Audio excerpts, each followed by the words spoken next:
Zion Bethel tlanga kan kala tong tayin Good Friday niya.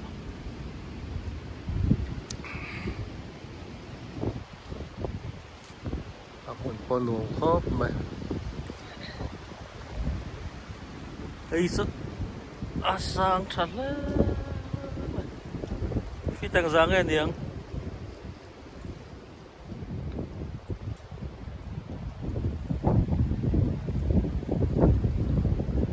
What we thiam đang fit ra thế thiam nào à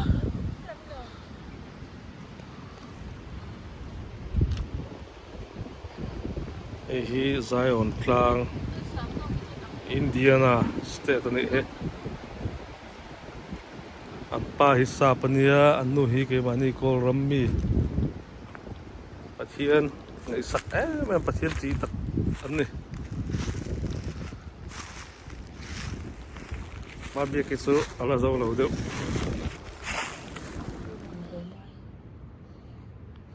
ti han zong lai te kha kala khanin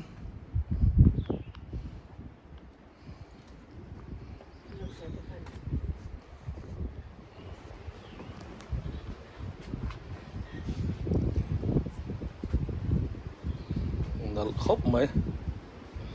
mun la nuam bok ta nu la he anal bok ka chalo bok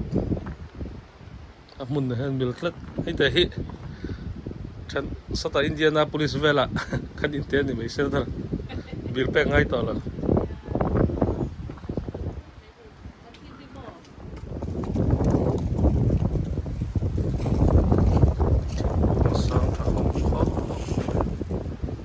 kita mo to mituit la pup nal turang pon selo turang pon selo thailo ni oh oh hai sunga kal pe me aku yin lo mi ti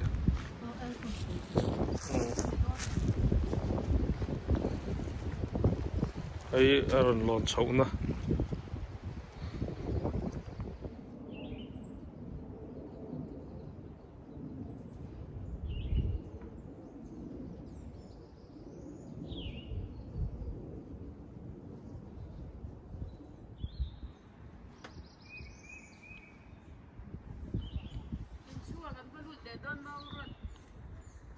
Hello.